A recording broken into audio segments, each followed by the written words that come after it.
Welcome to this week's episode of Pondering Play and Therapy with me, Philippa. And me, Julie. And today is a different episode. It's the one that's marking the end of the summer term, so July time in the UK. And today we have a special guest, Becky Webb, and it's our Q&A session. So Becky is one of our avid listeners and she's got a couple of questions for us. And then some other listeners have written in with some questions, and Philippa and I will ponder those questions together. So welcome to Becky. Thank you. It's very exciting to be here. So Becky, tell us about you and your therapy career, or tell us a little bit about what you do. What does your week look like? My week is very busy, but I'm never bored. I feel very privileged to do the jobs that I do. I'm a play therapist now. I've been qualified for 5 years. Before that, I did a lot of work in family support, which I absolutely loved. And then before that, I worked in early years running a preschool setting. And that was my first encounter with children that have experienced significant trauma or family difficulties with their family. And I felt totally unskilled and unprepared to support those children and those families. And I thought, and somebody came along and they gave me a few nuggets of information. And I was like, wow, that's so exciting. That's how a child is affected by the experiences they've had. And it just set my brain on fire. And I'm like, okay. So I spent a few more years doing family support work. And then I thought, oh, maybe I could do something a bit more. And I didn't still want to be changing nappies when I was 50 and on my knees. I thought that won't work for me. So a friend was exploring training as a play therapist. And I thought, oh, if she can do that, maybe I could do it. And off I went and I started, and I really, to be honest, I was totally unsure what I'd let myself in for, but I absolutely loved it. I was just captured from the time I started. And I was the person that was really sad to finish the training because I missed the learning. I just loved it. But I really love the practice as well. We all have days where we're like, this is tough. But yeah, I do 4 days a week now as a play therapist. I think that's that to me is enough. Yeah. Otherwise, it becomes too exhausting. So I also coach riding for the disabled, which I really love as well. So yeah, I have my own practice, which I run from a small town locally. And then I also work within a local authority setting and also do some work for some other charitable organizations. I have a very mixed bag. But you have a very mixed bag and a very, very full week. And yeah. But you have horses that get you up in the morning, and you get to tend to your horses in the morning. So Becky, Philippa and I, we live in different parts of the UK in very different settings, but we're going to have a go at pondering some of your questions, Becky. So fire away with question 1. Okay, so one of my questions, is it okay to work with families and children when they're in periods of transition? So maybe when you're working with children that are in foster care, is it okay to work with them when they're going through significant changes in who's caring for them? And does this come out of working with some of your families? Yeah, that's a question that's arisen in a professional context recently and out of the context of working with the families that I work with, yeah. So, yeah, when a family or a child is in transition, moving from family to family, perhaps, from foster care to adoption, if there's a house move going on, they're about to move from one school to another. Yeah. Parents are splitting up and there's going to be a change of homes during the week, a sibling's moving away, a new sibling is being born, any of these major transitions. And certainly, Becky, you and I have had the same training, BAPT play therapy. And part of that training, certainly for me way back, was don't work with the child until they're in a stable family, until they've got a secure base, until there's somebody there to meet them with their therapy, a parent, a secure person. But you and I have had lots of conversations about actually the reality of a lot of the cases we have referred to us, the families are never going to be in that situation. No. Yeah. So we've got our training in one side of our head, and then we've got the reality of working with the families that we're now facing. And how do we marry those two? So Philippa, you're not a BAPT play therapist. You come with a different angle of social work, family therapy, that sort of arena. Where do your thoughts go with this? Yeah, it drives me crazy when people say, oh, we can't do that because they're not in a stable place. CAMS really is the one thing, or they're not. Yeah, if they're being referred to you, love, they're never going to be in a state. You know, they're in a point of crisis, aren't they? So life is thing. I think that, yeah, we absolutely should. We should be part of, if that family, if that child needs it, it's our job as a professional to think about what our role is. So you might not be doing deep trauma work, you might not be doing EMDR, you might not be doing lots of reprocessing, but you can.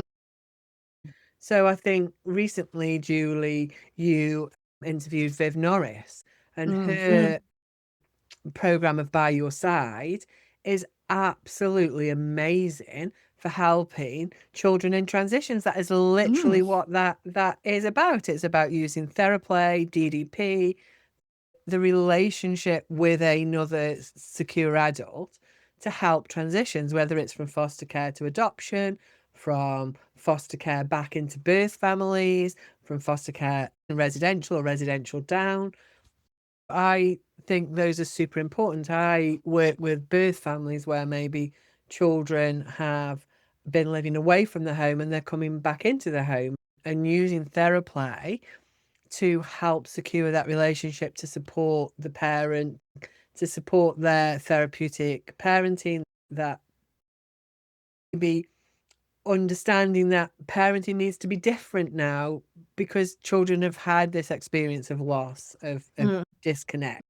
And actually, how do we support the child and the parent to get that? Because to give it cognitively, you might know, actually, we don't give consequences. We sit alongside them. We use empathy. We use pace, playfulness, acceptance, curiosity. And so you can cognitively know that, can't you? But actually, until you're experiencing it, it's really hard to know what to do. And I think helping a child and their big people in those moments of transition is super important, to do all those kind of things. It's not just about the child, it's about the adults around them. I think it's different than doing deep trauma work. Absolutely, you wouldn't be doing that. But transition work, absolutely. I think if there's a role, then we should be doing it, would be my view. Yeah, I think you've hit something there, that it's that difference between what is it we're doing in the therapy, whether it's play therapy and another form of therapy or support. It's what is I don't often think about goals, but what is the reason that we're meeting the child as a therapeutic practitioner in some way? Is it to support their relationship building? Is it to support their transition? Is it to be a different person in their life once or twice a week, to just say, I get it?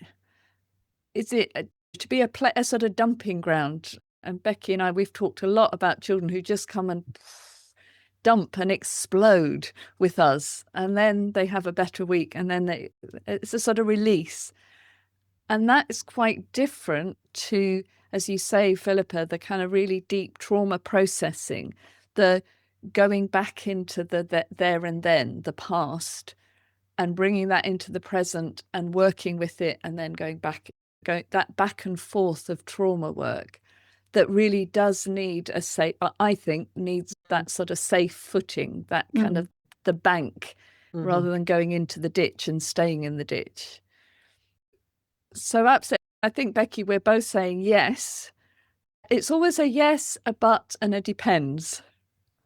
Absolutely. Yeah. So yeah, Becky, where do you go with it? I would have said 2 or 3 years ago, I would have been like, no.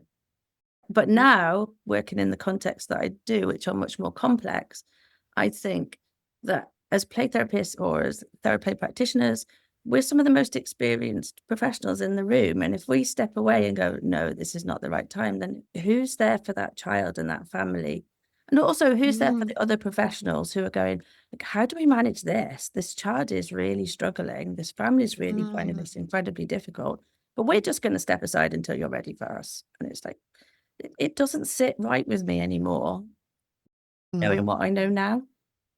And I think sometimes it's that sitting alongside the child. If you've got a teenager who's transitioning schools or the parents are separating, sometimes you don't need words, do you? With some of my kids, like we sit side by side on a chair and we throw beanbags in a basket for an hour and Yeah. just kind of, it's just life's a bit crap, but I can give you some snacks, I can give you some things, and you can just have an hour where you don't have to be in all that emotional stress that you've got at home and at school and with peers, and you've just got an hour a week where you can throw beanbags in a basket. You can tell me if you want to about the drama with such and such, or what's happened at home, or you can just eat your Pringles and drink your chocolate milk, and there's no pressure to do that. And sometimes that in itself is the therapy somebody needs, isn't it? It doesn't have to be this deep stuff. It's just, I'm alongside you and I've got you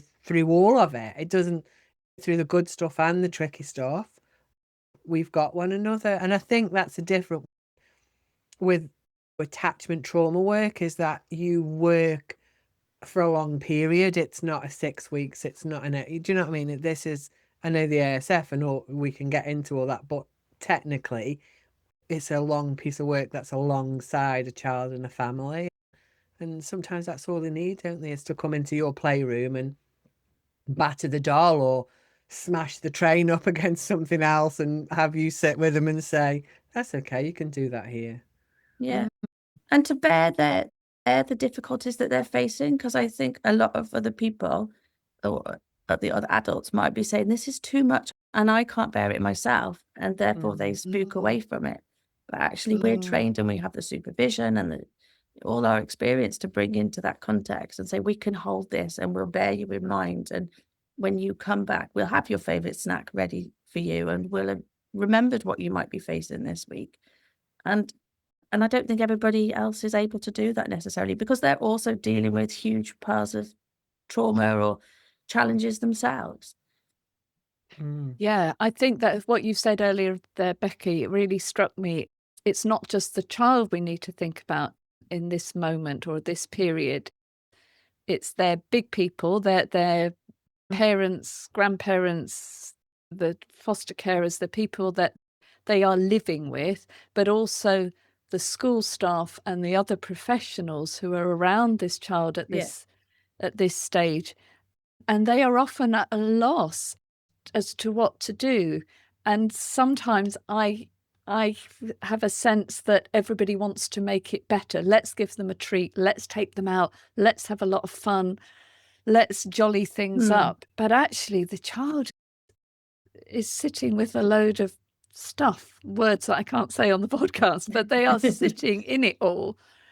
And yeah, to recognize the training that each of us has that allows us to sit in that very murky area with children and not be completely overwhelmed by it, and to be able to say, yeah, this is what life feels like for you at the moment, and I can bear to hear and see that. Yeah. And I think our training allows us to sit with that mess without being traumatized or completely overwhelmed ourselves. We expect it. And we might be the only professional, the only grown up in their lives at the moment who can really hear that.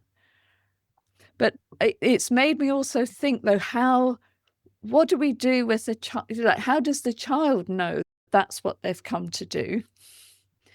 And what happens for the child, like we might have decided as the professionals, okay, we're going to do a 10-week play therapy, supportive once a week while this child is in transition to be with the feelings that are around the transition. And we won't do trauma work and we won't do deep processing. We might have thought that, but child comes in very first session and starts playing about the abuse that took place 10 years ago that has brought them partly into this situation. What do we do with that? I think then we go with it, don't we? Because actually we're not putting anything in the child that's not already there. We're not No. telling them they've got to process it. So that if they are bringing that into the room, that is already at the forefront. It's not something that we've brought there. That's something that they are carrying around every day. So let's get it out. And then our job as the big people is to have conversations with the other big people and say, I know that you're having a really tough time now. I know it's really difficult, but actually this kid needs this as best as you can. Because actually, if they are bringing it into our room, however that is, it's already there in the front of their minds. So better out than in is what I would say. Yeah, we can't shut that down. No. That if the child is choosing to do that and is drawn to do that, then absolutely. I might be thinking about how do I make sure, or I can never make sure, how do I invite the child to kind of come back up again before they leave at the end of a session, because I know there's an awful lot else that they're dealing with. And so what do you call it? Tritate? Is that a word? To do it in little chunks rather than the whole thing at once. Because sometimes a child is so flooded and it all floods out. And then it's actually quite scary for everybody. And so sometimes I might measure that a little bit with the child, that sort of little bit by bit, and do a couple of games or get a board game out or do some sensory play or something towards the end of a session so that they're reasonably steady by the time they leave. But yeah, Becky, your thoughts on that? No, I agree entirely. Because the last thing, I guess the big people would then need support outside of the session, wouldn't they? Because if the big people are feeling overwhelmed by the child when they leave the room, then that's our responsibility when we accept that piece of work, isn't it? That we also have to be there for those big people to go, phone them a couple of hours later or connect with them later in the week and say, I'm thinking about that and I'm wondering how it was after that session and how did it go? So that they also feel held. And that's a huge. Sorry, Philippa. Yeah, go ahead. I was going to say, I wonder if that leads you on to your next question, Becky, because some of that leads into, I think, what your next question is going to be. Okay, so my next question was, how do we best support children and families who've experienced a bereavement? Either a family member or sometimes a pet, because for a child, losing a pet is huge. So this question is based on my training and experience with working with other organizations who maybe have requested play therapy for a child who either a bereavement is likely because a family member is experiencing cancer or something like that, or a family member's already died. And in my experience, I've been advised, oh no, you have to wait for a year because what happens, or maybe 6 months, because what happens for the child is a normal part of the grieving process.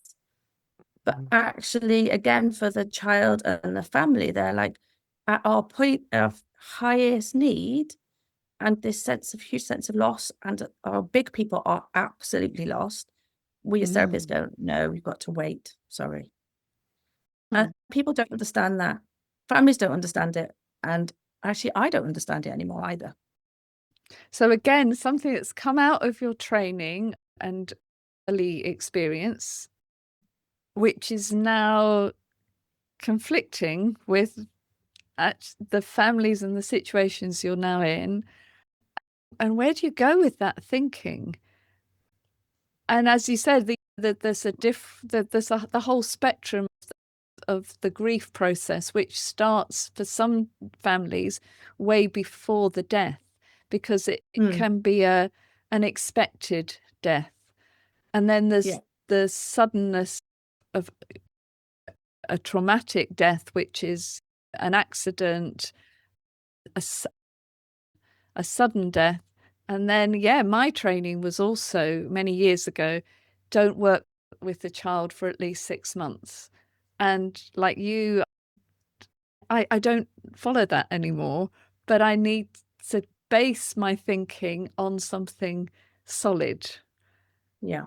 And that's where what we're tussling with all the time, isn't it? Shall I? Somebody else has said this is a good referral, and I've got to think, am I the right person? Is this the right time? And what do I use to discern that? Because just getting a referral for play therapy or Theraplay isn't enough to say, yes, sign me up. There's a No. lot of work to know whether I'm the right person and whether this is the right time.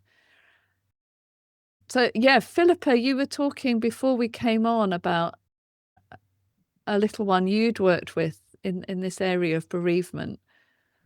Yeah. Again, I think it's what we started with when you asked about transitions, about do we work? I think for me, it's the same question. It's about what is the need? What is our role? How do we support it? And what are we doing? And again, you wouldn't be going into doing the grief processing that at the far end, but you might be alongside as a safe adult that's there.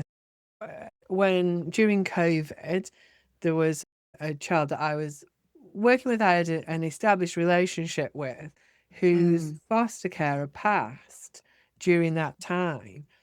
And from day one, I saw them. You saw them twice a week. And some of that was that we had shared memories. So we could have that conversation, or can you remember when? Which is part of natural grief process, isn't it? If you're in a family, that's what you do. You say, oh, can you remember when? And then you go through the anger and the self-blame. And actually, we know there's a process to grieving. And sometimes I think families or children, teenagers might need to do that process outside of where they are for whatever reasons. Yeah. Maybe they're adults, they're big people, are overwhelmed and can't deal with it. Maybe they're in an unfamiliar placement because they've had to move placements. Maybe there wasn't another parent around. We don't know, do we? What it's going to be like for everybody around them. But sometimes a child might need somebody else to go through the natural grieving process with. And I think as a therapist, we can do that. We can definitely do that role. And we can do the later role of if that grieving process has got stuck and then they're in the trauma loop, then we can help them with that. But the first bit can just be, let me just be alongside you where you're sad and mad and remembering and just going through that natural process. And again, it's a judgment, isn't it? If children have got loads of supportive adults and a really great network that's going to help them do that grieving process, then it might not be right for us to do therapy at that time, that actually they need to be within this family, because actually taking them away from that natural family grieving process might be detrimental, because it's like, why do I have to do it differently than other people? And actually, we need this collective experience of grief together. But for some children, if they don't have that, they need to have a way of going through the grief process rather than keeping it all inside. And I think definitely as therapists, we can do that role.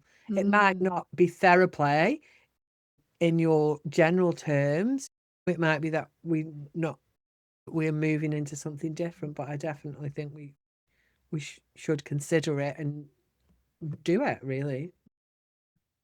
And I think what you were saying there is really interesting for me about whether I'm already in relationship with this child and family when a death occurs within the family, whether that was the first reason I was in touch with the family, or it's something that emerges. So there I would have no hesitation about continuing with that child if the family are up for it and the child's up for it. If a bereavement, and when I think about bereavement, I'm also thinking about the separation of parents as well, the wider context of loss. So if I have a continuing relationship with the child, for me, I certainly wouldn't stop for 6 months and then say, let's come back again, unless the family need that. And as you said, Philippa, some families, especially families in faith communities, may have their own sort of collective community way of helping everybody with their grief. So I might step back for a little bit.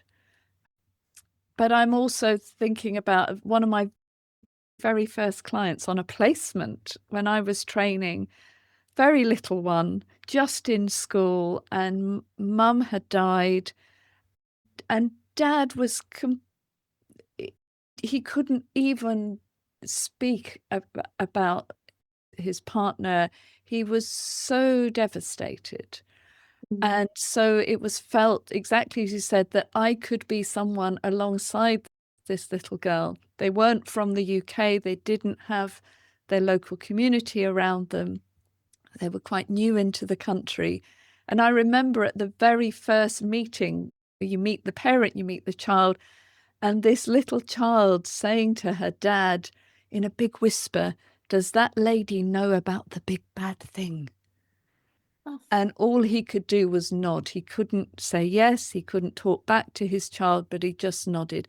And her whole body, I remember her whole body just relaxed. And she said, "What can I play?" And she was off. And it was such a relief for that dad he knew his child needed something. He wasn't able to give it at that point. But thankfully they'd reached a service that was a bereavement service for children.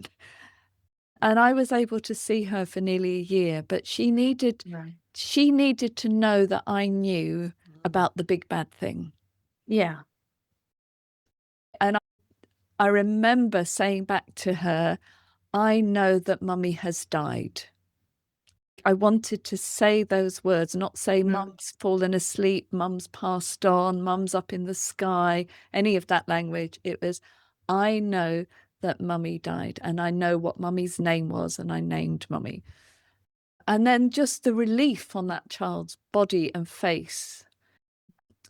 And she was off. I remember that was the first play therapy session then. The relief that somebody got her, somebody was speaking her language, and the relief for dad. So yeah, something about, do you already have a relationship? Do you let the child know that you know the big bad thing? And what state are the other people in the child's life in? I think it's about making that assessment, isn't it? About what is the value add that we're going to give as a therapist? What is our reason for doing it? My view would be, as for anything, is that we shouldn't have a blanket rule. So for some families, definitely, you wouldn't work with them for 6 months because that's what that family needs. For some families, you'd start the work before if you knew somebody was ill, helping that child have a narrative, giving them a space away, a way to process their grief and understand it. For some children, you might start it when the grief has occurred. But I think our responsibility is to think about, why are we doing it? How is this going to be helpful to the child? How is it going to be helpful to the family? And is it going to be supportive and not detrimental? Because the one thing we don't want to do is bring everything out and there be no support network around it and it all collapse. Sometimes we might think, actually, this family really need it, but we can't do it because mom, dad, granny is a caregiving on their own. They can't manage their own grief. They're definitely not going to be able to manage the child's grief. If we start doing this work, actually, we're going to put more pressure and strain on the family, even though we know they probably need it. It's also thinking about, what is the child going back out to? how is it going to be a value add really rather than a stress? And I think that can be a hard balance, isn't it? Knowing that a child or a young person might need the work, but actually the network around the child is not going to support the work that you do. And I think as a therapist, that can really, really be a tough decision of what do you do? How do you do that? But I also think, like, thinking back to that little one and other children that I've worked with, sometimes when the big people in the child's life are really not able to support therapy other than bring them and answer phone calls and emails and do the practical bits, they emotionally are not in a state even to talk about the bereavement themselves. What I've found sometimes is working with the child, that's had an immense impact on the adult. Because the child then says, I want to talk about mummy. I want to go and put flowers on mummy's special tree. I want to do, and the child finds a language through the therapy and my speaking with them, finds a language which then has an impact upwards and outwards towards the other adults. Yeah. So I think waiting for the adults to be in a good enough state to support the therapy, I think we could be waiting for 3 or 4 years sometimes, and then what happens for the child? But sometimes the child's work happens really quickly, and that can have an influence out on the parents. So, yeah, Becky. Yeah, I was thinking that because sometimes what the parent needs is to know that another adult is holding their child, and that by its very nature reduces the feelings of overwhelm and guilt and stress that they're feeling themselves. They just go, okay, we can take a breath because this child's got a place to take those really big feelings that we're trying our best to manage, but actually we don't feel we're doing okay with this. I think it can help lighten the family a little bit in a time where they're in a really dark place. Yeah. But I think it's really important that the other professional, again, I keep bringing the other professionals up, don't I? I think particularly if you're working in a school or sending a child back into a different context at home, that it's really important that everybody is using the same sort of language and can accept that child when they go back to the classroom or wherever that might be. And when we're working with professionals and ourselves, when we're working with loss and bereavement ourselves, knowing what's being brought up for us. Yeah. And what's being brought up by their class teacher, their teaching assistants at school.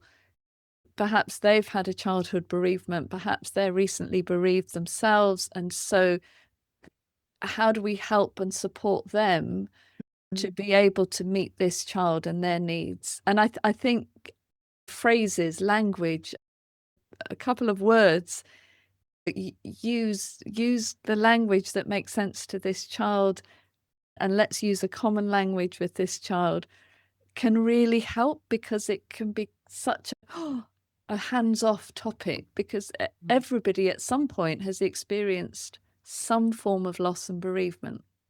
And I think it's important not then to make assumptions, isn't it? Because what we can do is, because we've had experiences, we can easily make assumptions around this is what must be.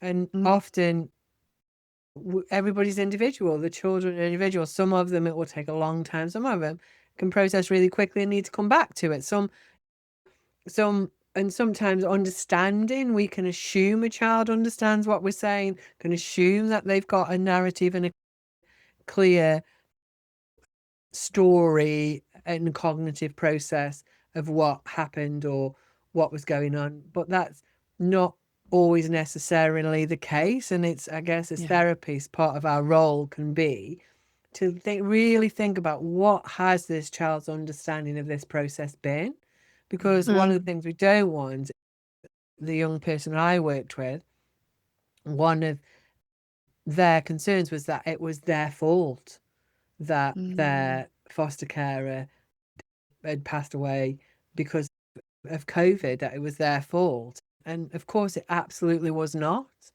but it's how it's getting, even though there's been this clear narrative, they'd had a real clear story around what was going on, and it had been told again. This belief that was held inside was something different, and I think therapy can really help to give a space to get those really deep internal kind of understandings, a space to be explored and restoried, really, in a way that is more accurate and less blaming. Yeah. And that's a whole area of work for all of us, is working with loss and bereavement, whether it and linked to transitions, because a bereavement and a loss is a transition in itself. Yeah. I think we're going to pause there. Becky, thank you so much for your questions. And we'll have you again. We'll have you on again, because you're full of questions. And yeah, just before you go, do you want to tell us a little bit about how you met the podcast and when you listened to the podcast? So I met the podcast through a play therapy colleague who said, you really need to listen to the Pondering Play and Therapy podcast. And I was like, okay, because a lot of this, no disrespect, but I really wanted a UK context podcast, because there's lots of stuff available, but it's really beautiful to have something that's in the UK context, talking about UK issues with a UK perspective on it. So I thought, okay, I'll give it a try. And then I listened to the first one. I was like, wow. I felt like I'd found my home, my space where I could come and explore and listen and think. But also it inspires me on my drive to work on a Monday, where I'm like, okay, I'll listen to the podcast, and it really motivates me. So it's like my little friend on my journeys, like you two are my friends on my travels. But you bring some amazing perspectives from other professionals, which I've really benefited from, and it's just provoked so much thought. And then some of them I've shared with carers or parents. The ones on siblings I thought was really powerful. So I've shared them in lots of different contexts, with professionals, with families, but I just think they're such a valuable resource. So I'm very grateful. Thank you. Oh, Becky, thank you. We're sitting here glowing. Thank you. Thank you I'm so much.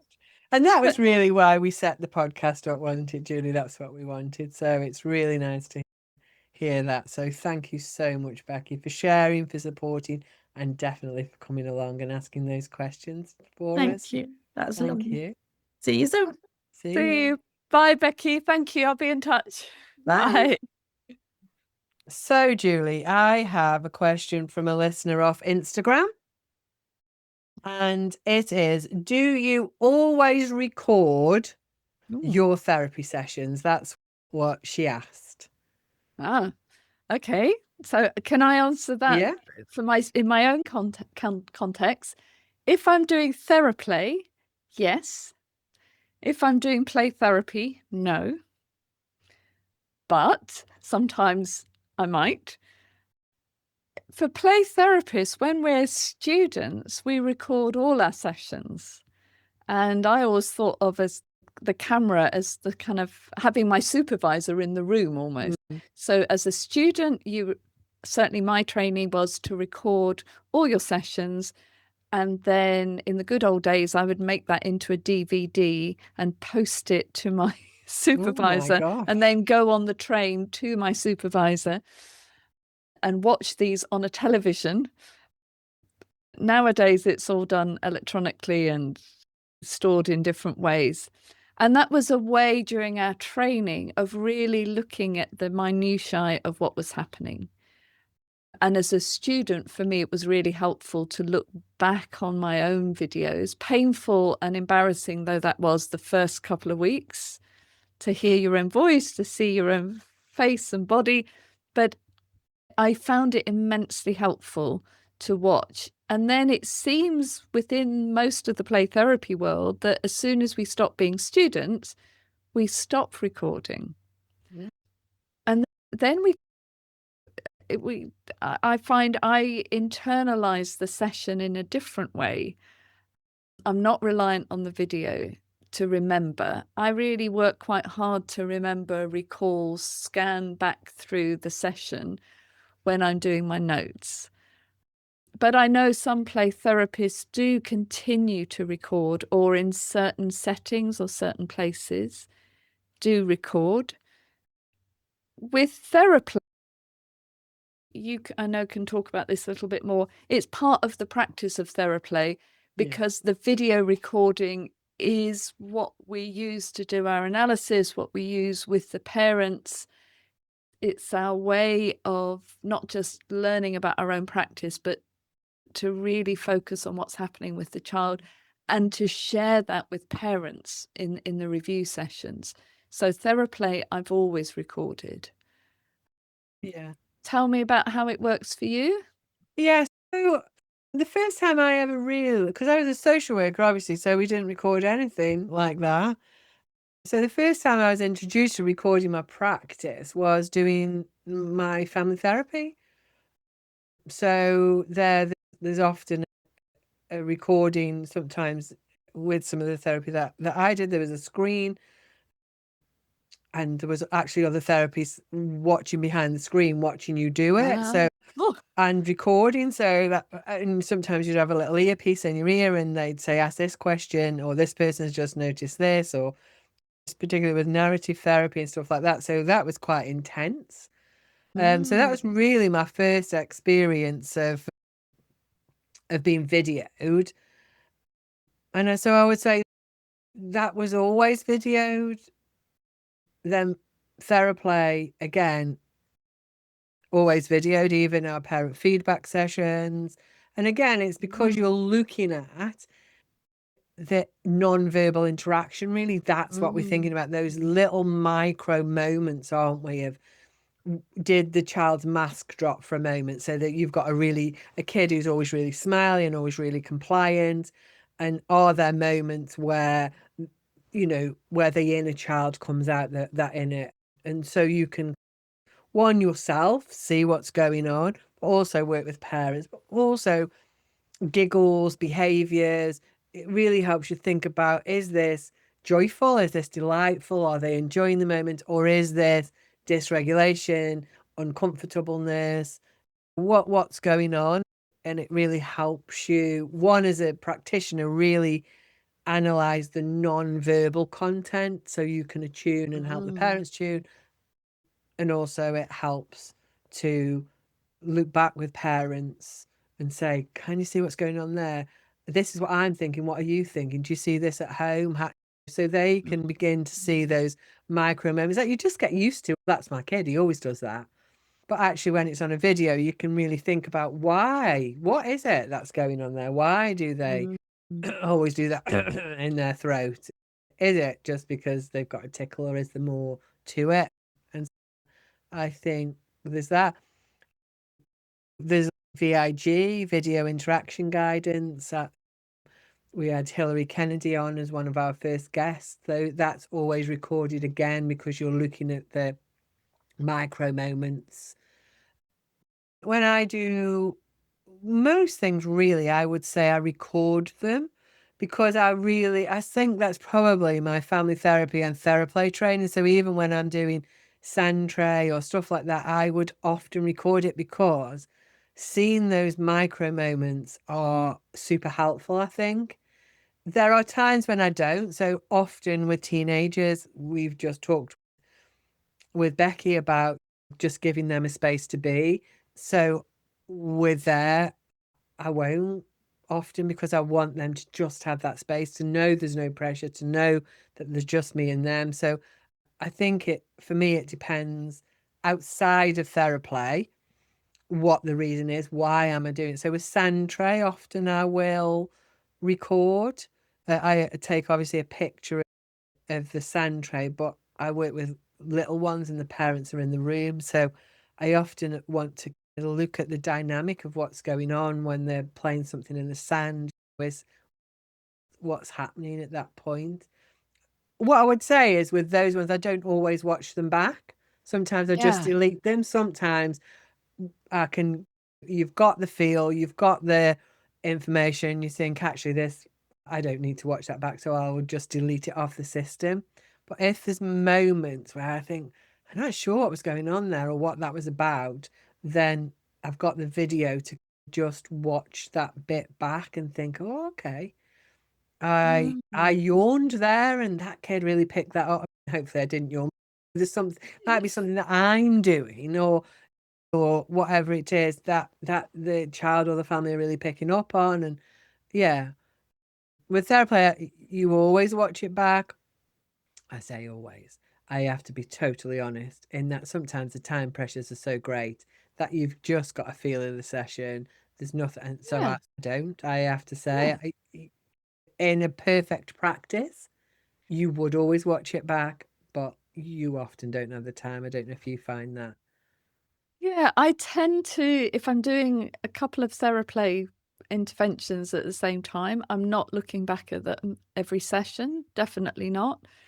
But if I'm preparing for a report writing or to meet parents, then I will look back at them. And one of the things I learnt from Viv Norris, actually, thank you, Viv, and others, is to watch the videos with the sound off I always do that, yeah. and to fast forward them. So to run them on fast speed. So you get the sort of whole dance of the session. What's really happening in the body, what's happening in the eyes, what's happening with touch and flinches and all of that. So watching with the sound off really allows me to concentrate on what's happening between the bodies in the room. And I think that's really powerful, isn't it, to show parents with the sound off, because Yes. we focus on the words and those sorts of things, and it goes, oh yes, yes, I love this. Especially if we're doing the MIM, the assessment part of therapy, and so the words are joyful or appear to be and light, but when you don't have the words and you're just looking at the body, you can see a whole different story going on underneath, and I think that's quite powerful for parents. It's And powerful for us. Yeah. And I'm thinking, what are the disadvantages of recording as well? So I'm thinking in my play therapy practice, where I don't now video, but I watch with students, watching their videos and watching their discomfort sometimes in videoing. And some children absolutely object to having that camera in the room. And then we always have this dilemma every year in the training. Can we carry on with the placement if the child has said no to the video? And we do a sort of clinical assessment and generally say yes. If the child started, we keep going, maybe just with audio recording. But some children seeing that little box or that little camera in the room is really troublesome for them. And they will interact with the camera, they'll switch it off, they'll try and destroy it, they can put it in the bin, no matter how high up on a shelf the student puts the camera. Sometimes that camera becomes too live a sort of eye in the room, and it can feel very intrusive for some children. Absolutely. I'm quite fortunate in where I work because our cameras are integrated into the wall. So you really have to look to see them. The first time when we do the MIM assessment, I say, because obviously I'm not in the room, so I will say, I can see you through there and I can hear you through there. If you need me, wave. So the children, they never don't know it's there, but soon forget. Well, but I have worked in places where you've literally got a video camera, especially before those, and you can't not see them, can you? Yeah. I think GoPros are a little bit better now because they're quite small, but yeah, that intrusiveness, that it's like having a third person in the room, isn't it? Yeah. And likewise, some children absolutely love that, and they almost interact with the camera more than they do with the therapist. And they talk to the camera and they narrate. I've had children who want to narrate their story to the camera, but not say it to me, but they can say it more safely to the camera. I'm also thinking about situations where I've had several supervisees where there's a CCTV camera in the room, because in the setting, the charity, the service that they're working in, every room is constantly monitored. And the receptionist has a screen that has got 5 or 6 rooms being recorded at once as part of the CCTV cameras. And we've had lots of discussions with the play therapist who's in one of those rooms about the confidentiality then of anybody at reception being able to see what's happening in the therapy room, and then who's got access to looking at that afterwards. What meaning does that make for the person watching, the receptionist? What meaning does it make to see children playing, running, jumping, lying on the floor? Maybe it doesn't mean anything, and it's not breaking a confidentiality, but these are just videos, not audio. And then who gets to see them afterwards? And I've never come to an absolute decision about those, but some settings say the cameras have to be on in every room all the time. We can't cover it up. We can't not have it on in the play therapy room. You work in that setting or you don't. So we've had to do a lot of ethical thinking about that with our professional body, with insurers, with the charity, to work out a policy around automatic videoing of sessions. So I guess like all the questions we are asked, there is no Depends. definitive answer. There's a depends on it. So we've just got time for one more question, Julie, and this is my question to you.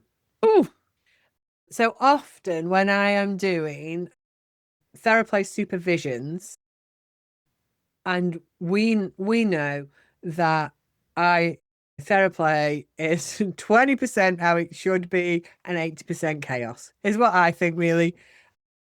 Maybe I'm being a bit over dramatic, but there's often times within a session where it goes a bit awry from your plan. But there are some sessions that go completely awry for whatever reason. It might be the therapist's not on the ball game, the kids had a bad day, the parents, whatever it is, but there's something going on that day. It's going. I was not to trying plan, to think of a let's say. word. Yeah, not to plan. I was going to swear, but Julie told me I can't swear. And so I always have a backup activity that I am very confident in doing. And 90% of the time, you can engage the kid with it. And it's always in my pocket or on the side. And I want to know what yours are. What do you have a backup plan, one that you're confident in? And if you do, what is it? Okay. I'm very curious, of course, to know what yours is, but you're going to tell me that a little bit later. Depends. This is the word depend again. Theraplay or play therapy. So let me put my theraplay hat on. If I'm doing theraplay, so parent and child, or sometimes two parents and child in the room, I've got my plan. Maybe, as you said, I've got through 20% of that plan, and then we're going off piste a little bit. What will regulate me? What might regulate the child? And for me, I have two go-tos. One is the paper punch. You know, when you get a newspaper sheet and you hold it up and you go 1, 2, 3, and the child, or sometimes the adult, the parent, punches right through the paper, and then you gradually make it smaller. Yes. And what I like about that one is it can start big and energetic and really capture where the child is at. And then gradually I make the pieces of paper smaller. And by the end, they're just flicking their finger at it or just poking their pinky through a tiny little bit of paper. And I find that really regulating for me and them. So that's one. And the other one, which I did find myself using the other day, is, you know, when you get a piece of crepe paper or a party streamer thing and you hold it, and again, you say 1, 2, 3, and the child does a karate chop through it. And then you Yeah. double up the layers, quadruple the layers, and it gets harder and harder. Those are my go-to in Theraplay. I've always got a bit of paper, a bit of newspaper, and a scroll of crepe paper, ready to do 1, 2, 3, and a chop or a punch. Yeah. Okay, tell me yours. Mine are feathers. Oh. I think feathers you can just do so much with, and you can have them in your pocket. Or 99% of the time I've got feathers in my pocket, and because you can blow them, you can put them in the end of a straw and blow them. You can blow them across the floor. You can stand up and blow them. You can decorate the child.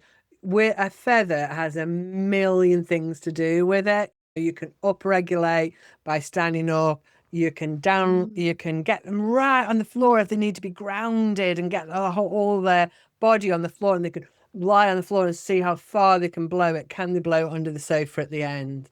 You can get them side by side with the parents by putting it in the straw and blowing it up if they can manage a straw. You can do the back and forth. You can do the let's blow it around to one another. Do you know what I mean?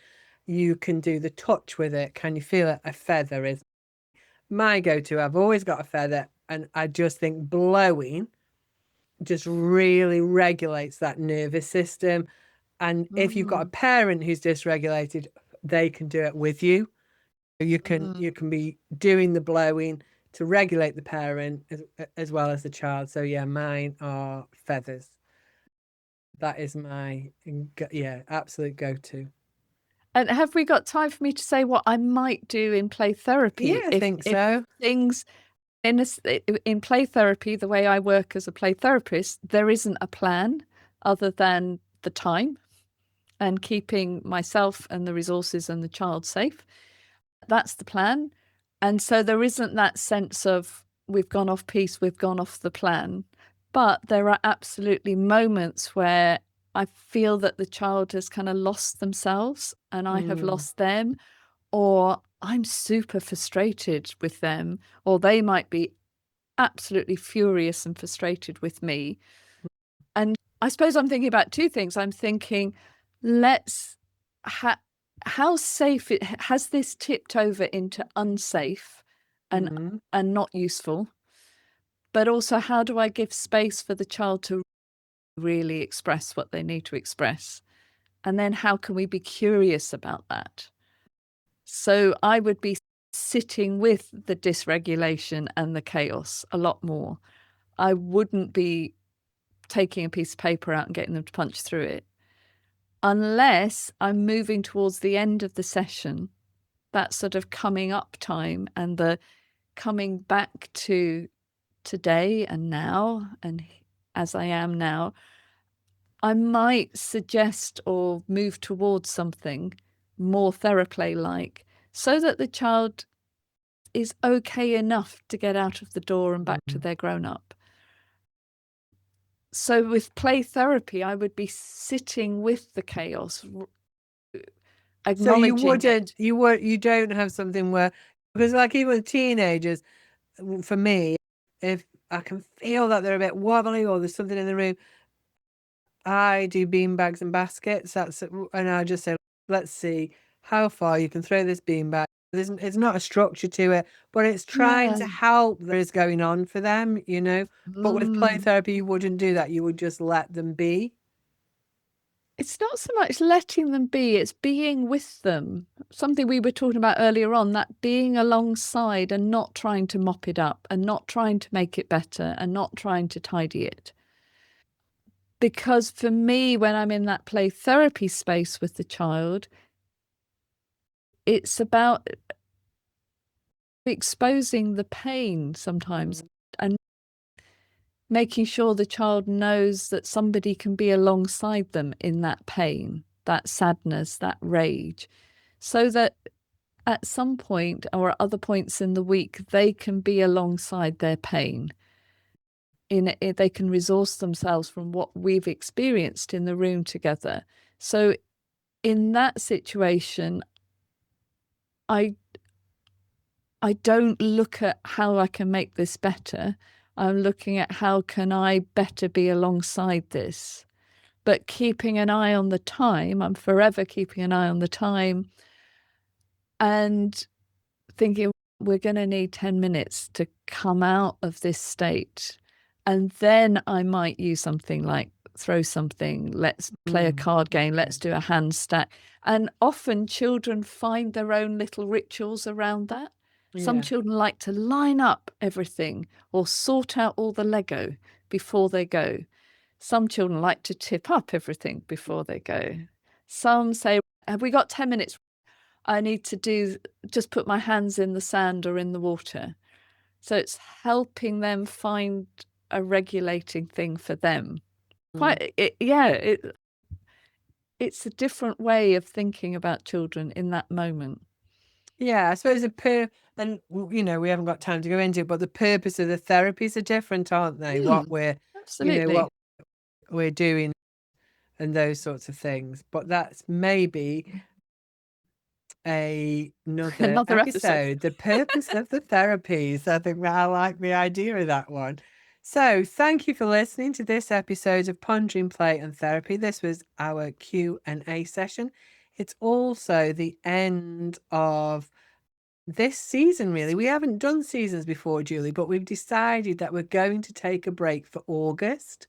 So it feels like this is season 1. It's been a really long season, like 18 months.